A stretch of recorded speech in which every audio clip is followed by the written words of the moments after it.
Salama balalar. Sabahta başlamaz durun. Bәріміз бірінші көңіл күйімізді жақсы көңіл күймен бастайық. Орнымыздан тұрайық. Шеңбер боламыз. Қане шеңбер отырамыз.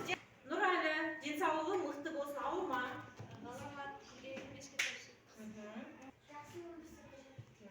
Тамаша.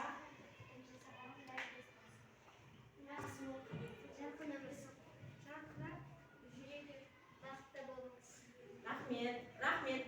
Осы тілектеріңіз барлығы орындала берсе, қар шапалақ отыра қояйық, жарайсыздар балалар.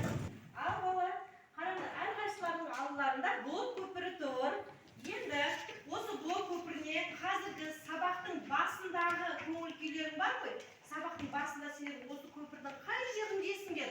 Соны бояйсыңдар. Қандай түспен? Қызыл түспен бояйық, жарай ма? Ал қызыл карандашпен бояңдар. Бірінші көпірдегіні, блок көпіріндегіні біреуін ғана қызыл карандашпен бояй қойыңдар. Сабақтың басындағы әрекеттеріңді.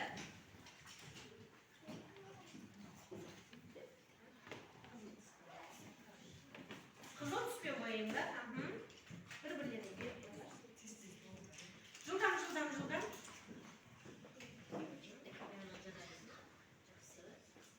Болдық па? Енді үй тапсырмасы бойынша, үй тапсырмасын сұрауға мен аялдама әдісін беремін. 3 топқа 3 аялдаманы беремін. Бұл жерде сұрақтар берілген, сол сұрақтарды ашып, сендер осы сұрақтарға нақты жауабын жазамыз. Жарай ма?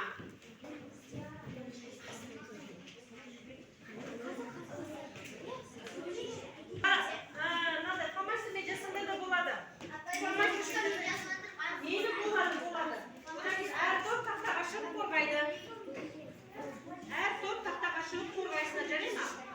Екінші топ келе қойыңдар. Кажеке.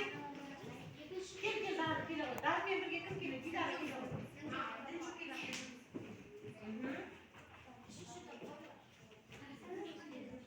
Үшінші топ тыңдайық, я? Аха.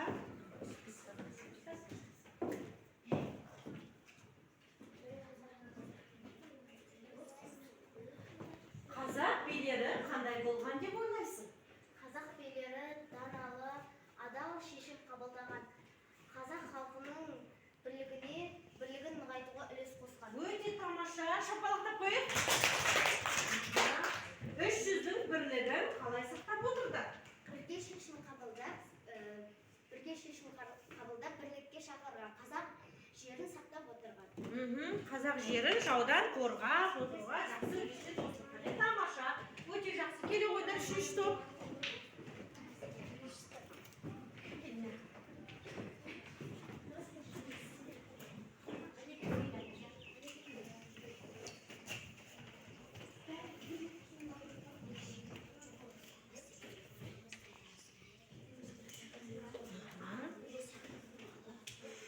Бірінші аялдамадағы сұрақтар.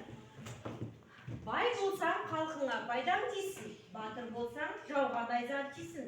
Дегенді қалай түсінесің? Егерде бай болсақ, халқымызға көмек беру керек, ақшалай. Және оларға көптеген көмектер беруіміз керек. Жақсы, өте жақсы. Сен үшін не қымбат? Саған не қиын? Екінші сұрағымыз. Отанымыз, халқымыз, отбасымыз қымбат. Ал жазылмаса дерт қиын, таусылмайтын дау қиын. Өте тамаша, жақсы. Қан шапалақтап қойып. Керемет жауап, өте жақсы. Ал балалар, бүгінгі сендермен өтетін сабағымыз ата-баба тәрбиесі. Сабақтың мақсаты кейіпкердің іс-әрекеті, мінез-құлқының өзгеру себептері, мәтіннен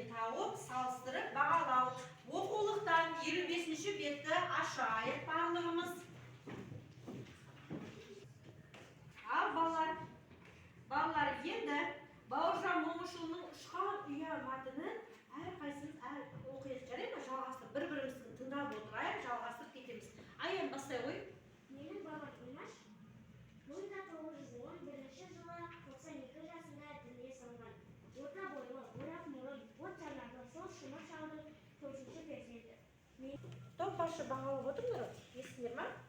Ben bir takım okudu, toplantı. Top başı bağlı otur.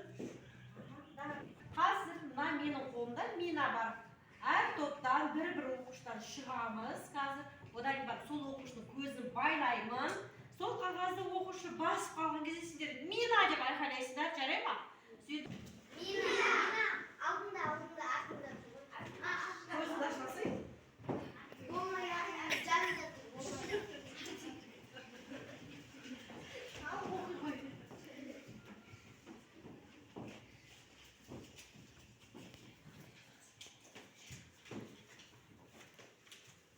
Өз отбасында қандай әдет-ғұрппен сақталған? Біздің отбасымызда мейірімділік, достық,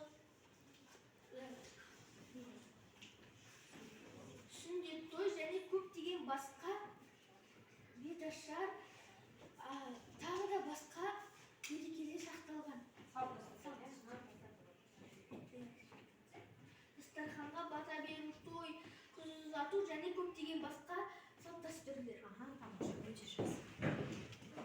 Осы сабақты қаншалықты түсіндік, қаншалықты меңгердік сол мақсатта ABCD әдісі бойынша сендерге алдарына тест қоямын. Сол тестке сендер дұрыс жауапты көтересіңдер. Жарай ма? Әрқайсымыздың алдымызда карточкалар бар. ABCD-ге әркім сол несін көтереді. Бақма карточканы. Мәтіннен жазушының отбасы мүшелеріне деген қандай сезімдерін байқадың? А. Қатал. Б. Батыр. С. Ашық дидарлы. Д. Мейірімді. Ал көтерейік. Топ başı. Бағалап қоямыз сенде. Bir ғана неге біле ғой.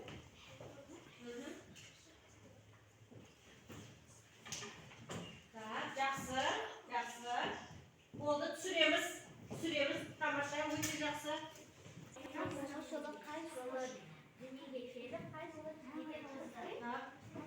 Сұрақ қойыңыз.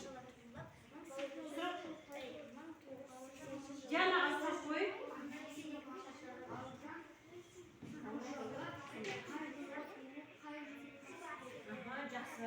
Жақсы. Мына жағын өзіңе ұста. Диана ұста.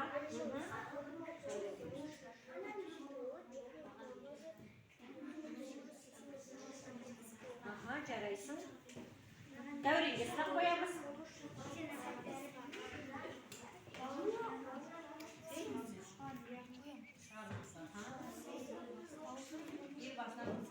Кімге сұрақ қоясың?